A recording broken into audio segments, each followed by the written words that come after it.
What is that? Oh, this is my shofar. Shofar? My aunt had a shofar. He used to drive her all over town. No, a shofar. Here, let me show you.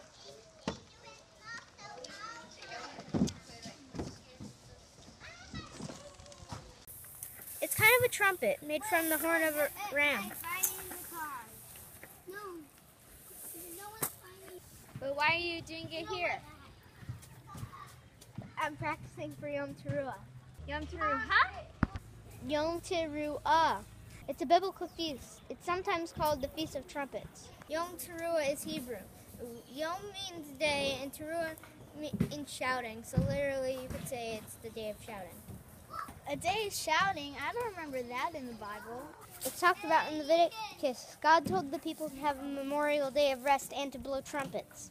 Tell the people of Israel, in the 7th month, the first of the month, is to be for you a day of complete rest, for remembering a holy convocation announced with blasts on the shofar. Do not do any kind of ordinary work, and bring an offering made by fire to Adonai. Memorial Day? I remember we had a cookout for Memorial Day in the summer. Is it like that? Well, that Memorial Day is to remember the people that were in the armed forces, so not quite. It definitely did make them remember the last time the shofar was heard or blown. When was that? That was whenever God came down to give Moses the 10 Commandments. When God showed up on the mountain, the trumpet blast of the shofar was so loud that the mountain shook and all the people trembled. There was smoke and fire on the mountain, and the people were terrified. After this, they begged Moses to go and talk to God for them, because they were so afraid of the sights and sounds, they thought they would surely die. So the sound of shofar remind them of the first time God had spoken to them? That was whenever God saved them from Pharaoh in Egypt. Even back then, and the ram's horn was super important. You mean like the story of Abraham and Isaac? Sure. Isaac was the son of Abraham and Sarah when they were very old. Right. And do you remember the ram story? Oh, yeah. God had told Abraham to sacrifice his son Isaac. So Isaac walked up the mountain with his father and asked how they were going to make a sacrifice, if they had nothing with him but wood and a knife. Abraham assured Isaac that God would provide a lamb for the sacrifice. Thankfully, as Abraham took the knife in his hand, an angel of the Lord stopped him. It was then that Abraham caught sight of a ram whose horns were caught in a thicket.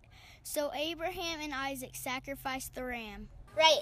Abraham showed he was faithful to God, not even holding back his own son. It's a picture of what God would do thousands of years later. Right. He sacrificed his own son, Jesus, or Yeshua, as he is known in Hebrew. Wow, that's amazing. So the ram's horn remind them of how God saved them, and it reminds us how God saved us through Yeshua. There are actually many times trumpets have been in stories. You remember the story of Jericho? Of course. After Moses died, Joshua took over leading the Hebrews to the Promised Land. They were told to walk around the walls of Jericho once a day for 6 days. I imagine the soldiers protecting Jericho got a good laugh out of them walking around without weapons.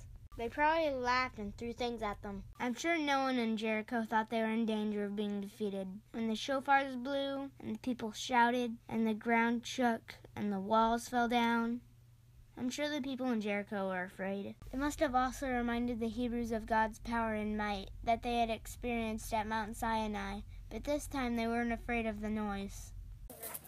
Hi. Right. Well, that's cool. I never really realized how important the sound of the shofar was in the Bible. Yeah, that's why I was practicing, because in a few days the new moon will appear. Wait, hold on. What does the moon have to do with all this? Well, in ancient biblical times, they didn't have set calendars like we do. A month was declared whenever 2 witnesses saw the sliver of the moon. Here, let me show you. Right now the moon is waning, meaning it's getting darker and smaller every night until it disappears altogether. Then it will reappear as a new moon. In the Bible, a month is 29 or 30 days, so they'll always know about when a new month is about to start. But if it's cloudy or something, it might not be the first day they think it will be. So they have to wait for 2 people to physically see the new moon. Is it like that for all the feast days waiting on the moon? Actually, no. Yom Teruah is the only feast day that falls on the first day of the month. All the others fall in the middle or so. That's why this feast day is sometimes called the day that no man knows the day or the hour.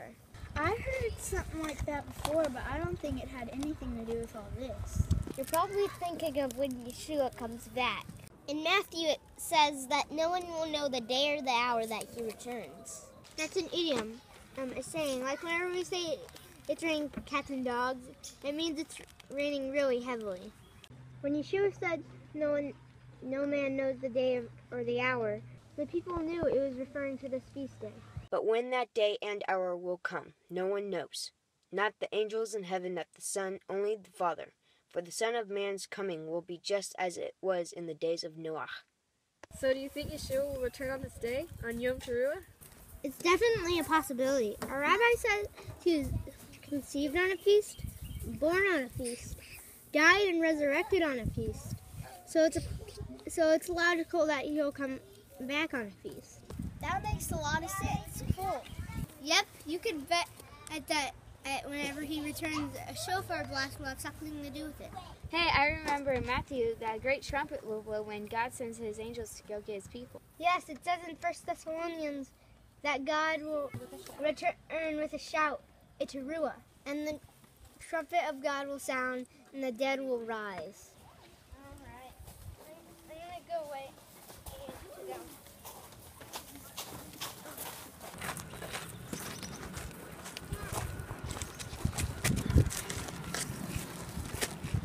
I'm really glad you told me all this. Yeah, I like to learn more. You should come celebrate Yom Teruah with us at our church. It'll be lots of fun. That sounds great. Oh, look, there's my mom. I'm going to go ask her my whole entire family can come. Bye. Bye.